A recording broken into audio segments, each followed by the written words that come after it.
जय जय श्री हरिवंश।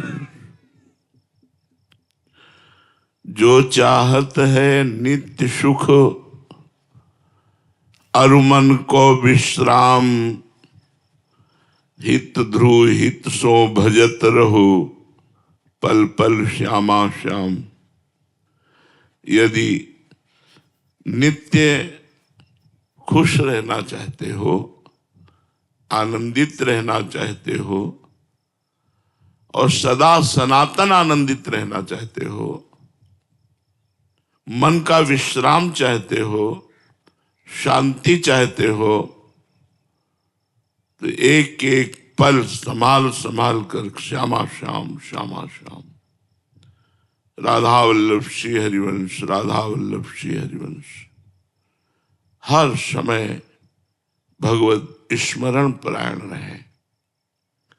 ये कहना सरल बात है कि हर समय भगवत स्मरण परायण रहे, पर है बहुत कठिन बात। आप लोग देख लीजिए, खुद देख लीजिए कि आप कितने मिनट सच्चिदानंद भगवान का चिंतन करते हैं। इसलिए नारायण स्वामी ने कहा, नारायण अति कठिन है, हरि मिलन की बाट, या में पग पीछे धरे, प्रथम शीश दे काट। मर के चलनो है जोगी, मर के चलनो है। मरो ऐसे मरो जैसे गोरख मरी दीठो। गोरखनाथ जी कहते हैं, मरना है, जिंदा मर जाओ, अर्थात अहंकार रहित हो जाओ। ऐसे मरो जैसे गोरखनाथ मरा, वो कह रहे हैं। भगवान के मार्ग की बातें करना बहुत सरल है, वास्तविक बात है भगवान के मार्ग में चलना बड़ा कठिन है। हम लोग अपने जीवन भर यही देखते रहे, जैसे जरा सा चूक हो जाए तो फिसल कर न जाने कहां पहुंच जाए, ऐसे जरा सा चूक हो जाए तो माया मार के गिरा दे। बहुत बार साधक नाम की महिमा सुनता है और नाम जपना चाहता है, पर विषय भोगों की प्रीति उसे नाम नहीं जपने देती। जैसे आपने महिमा सुना तो आपको लगा हम भी भजन करें, 2-4 दिन भजन हुआ, फिर विषय की जो प्रीति है वो ऐसी मलिनता पैदा कर देती है कि नाम जप में रुचि नहीं होती, नाम जप में प्रीति नहीं हो पाती। इसीलिए विषय त्याग नाम जप के लिए अत्यंत आवश्यक है। विषय वो जो भगवान से विमुख करता है, जो भगवान के सन्मुख विषय करता है, उसका त्याग नहीं। धर्मयुक्त विषय का भोग भगवान की भक्ति बढ़ाता है और अधर्मयुक्त विषयों का सेवन भगवान की भक्ति में बाधा बनता है। सभी बुरे विचार एवं दुर्गुण 3 प्रकार से आते हैं। एक तो पूर्व जन्म के संस्कार से। हमारा पूर्व जन्म यदि गंदा रहा है तो इस जन्म में ना चाहते हुए भी गंदे विचार आएंगे। दूसरा भोजन से। यदि हमारा भोजन सही नहीं है तो हमारे विचार दूषित हो जाएंगे। तीसरा कुसंग से। यदि हमारा साथ ठीक नहीं है तो हमारे विचार दूषित हो जाएंगे। नाम जापक को 3 वासनाओं को नष्ट करना पड़ता है। एक भोजन से प्रकट हुई वासना, एक पूर्व जन्म से प्रकट हुई वासना और एक कुसंग से प्रकट हुई वासना। भोजन वाली 1-2 दिन में संभल जाएगी अपने आप। कुसंग वाली को बहुत सावधानी से संभालना है। क्योंकि अगर कुसंग लंबा खिंच गया तो हमारा जीवन बर्बाद हो जाएगा। पूर्व जन्म की वासना से लड़ना पड़ता है 20 वर्ष। वो सूक्ष्म हो जाती है लेकिन नष्ट नहीं होती। और जहां तीनों वासनाएं नष्ट हुई उसी समय आपको नाम अमृत जैसा मीठा लगेगा। 1 मिनट भी छोड़ना अच्छा नहीं लगेगा। इसलिए हम भोजन पर, संग पर और अंदर विचार पर दृष्टि रखें। हमारा भोजन शुद्ध हो, हमारा विचार शुद्ध हो, हमारा संग शुद्ध हो। प्रायः सबके अंदर धन की लालसा अधिक रहती है। 3 बातें तो बाधा हैं ही, और ये 3 बातें और डबल बाधा है। स्त्री है तो पुरुष भोग की, पुरुष है तो स्त्री भोग की। धन कमाने की, धन इकट्ठा, धन बढ़ाने की, नाम हो जाए, ये बात। अब नाम जापक को इन 3 बातों पर विजय प्राप्त करनी होगी। पहले 3 वो और 3 ये। यदि गृहस्थ है तो संयम पूर्वक, धर्म पूर्वक अपनी पत्नी का सहवास करे, और भजन करे तो कोई बाधा नहीं। विरक्त है तो भगवान का आश्रय लेकर सहने की कोशिश करे। धन है तो गृहस्थ है तो धर्म पूर्वक कमाए, और कमाए हुए धर्म पूर्वक धन से 10%, 100 में 10 रुपया गरीबों की सेवा, अनाथों की सेवा, गौओं की सेवा, संतों की सेवा, मरीजों की सेवा, इनमें खर्चा करें। निश्चित लाभ मिलेगा, आप देख लेना, बहुत जल्दी लाभ मिलेगा। यदि आपने परोपकार ठान लिया है कि आज का हम भोजन भूखे रह करके व्रत करेंगे और दूसरे को पवा देंगे, तो एक दिन आपके यहां भंडारा चलने लगेगा। लिख लो हमारी बात। अगर धनी बनना है तो हम तुम्हें सच्चा उपाय बता रहे, परोपकार करना शुरू कर दो। 5 रुपए से शुरू कर दो परोपकार करना। हमारे वृंदावन में सेवा कुंज के इस साइड में एक आश्रम है जिसका नाम नथियाबाई। नथियाबाई तो जब आई यहां तो उन्होंने सोचा मेरे से क्या भजन होगा, संत सेवा बन जाए, यही मेरे भाग्य की बात है। अब संत सेवा के लिए धन चाहिए, तो क्या करती, यमुना किनारे उपले बिनती, जो जानवर गोबर कर देते हैं, सूख जाता है, उसे उपला कहते हैं, और ब्रजवासियों से आटा मांग लाती और रोटी बनाती, फिर संत को बुलाती। बहुत अब वो नाम जपते हुए ऐसी रोटी बनाती कि जो संत पाता वो बड़ाई करता। अब वहां बिना बुलाए संत आने लगे, 2 आने लगे, 4 आने लगे। उन्होंने किसी को मना नहीं किया, कभी भी आ जाए, रात के आ जाए तो रोटी बना के देने लगी। धीरे धीरे लोगों को पता चला, वहां दाल और आटे के बोरे, घी की टीनें पहुंचने लगी। धीरे धीरे आश्रम बन गया।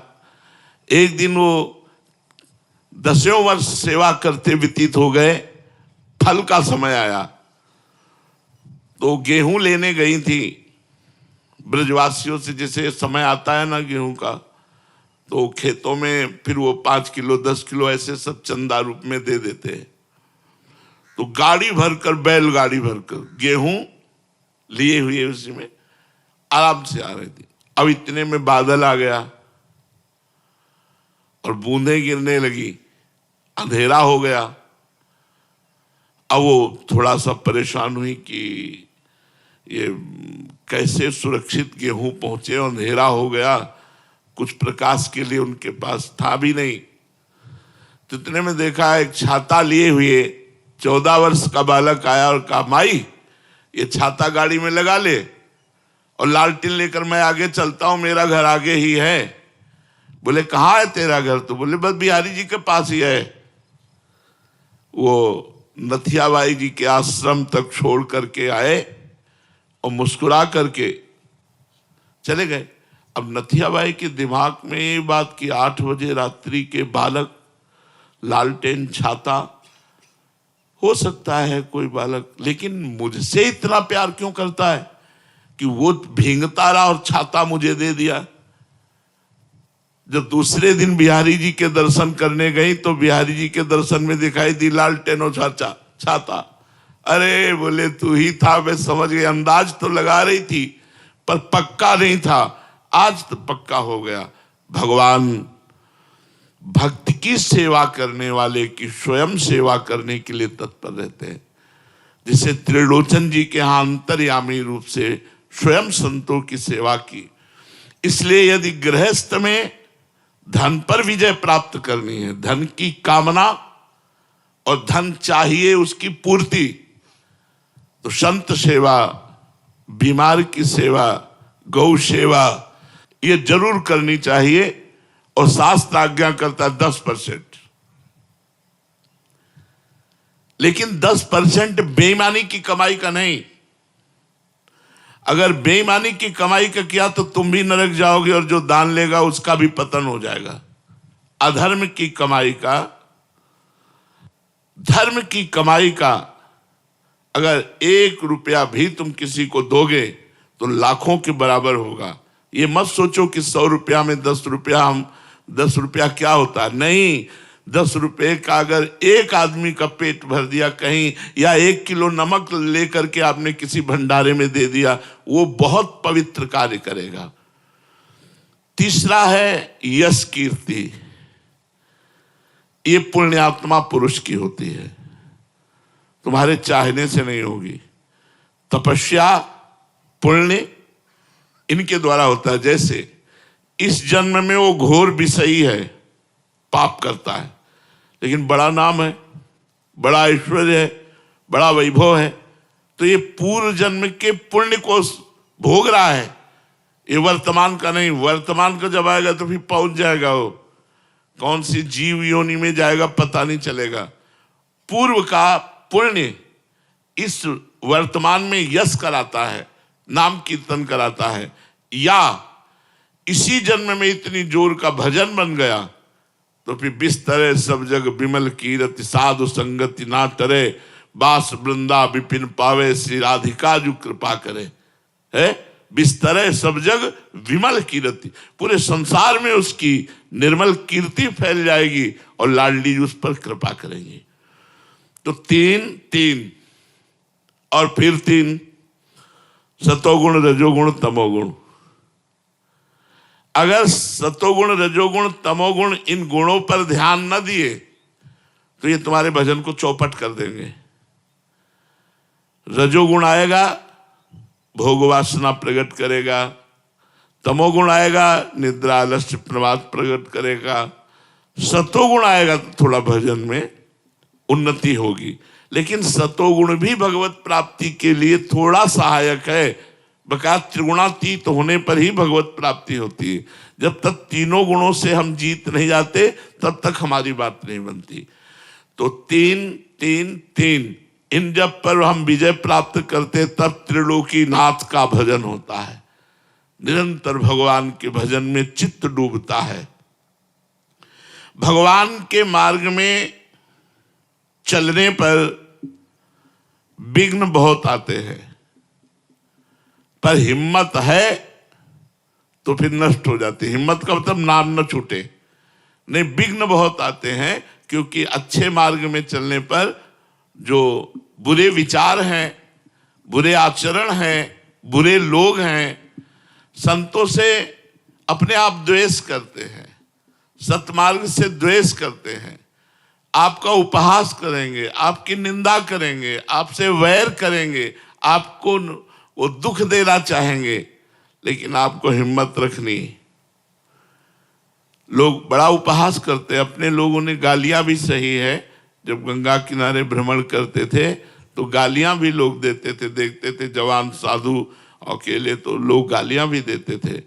कभी कभी भोजन नहीं, सर्दी का भीषण वेग है और लोग गालियां दे रहे, तो एकांत में भगवान से प्रार्थना करते थे। हमने तो सुना था बड़ा आनंद का मार्ग है और यहाँ तो गालियां मिल रही, भोजन नहीं मिल रहा, सर्दी से कष्ट सह रहे। तब अंदर से आता होश में, ये बाहरी बात है, आंतरिक देख लेना आगे चल करके। संतों के वचन झूठे नहीं होते, बस उसी विश्वास पर जीवन यात्रा आगे बढ़ती रही। तो अगर हमारे मार्ग में कोई कठिनताएं आती हैं तो हमको हटना नहीं है, छोड़ना नहीं है, नाम जप नहीं छोड़ना। वो विघ्न ही सब नष्ट हो जाएंगे, आप पक्का विश्वास रखिएगा। अगर विघ्नों को देख करके भजन छोड़ दिया तब तो विघ्न आपको परास्त कर सके, नहीं तो हमारी वाणी जी में लिखा है, राधा वल्लभ भजत भज भली भली सब होए, जीते विनायक शुभ अशुभ, विघ्न करे नहीं कोई, विघ्न करे नहीं कोई, डरे कलिकाल कष्ट भय, हरे सकल संताप हरस हरि नाम जपत जय। उसकी विजय होती है। इसलिए विचार पूर्वक भगवत मार्ग में चलो और नाम जप खूब करते रहो।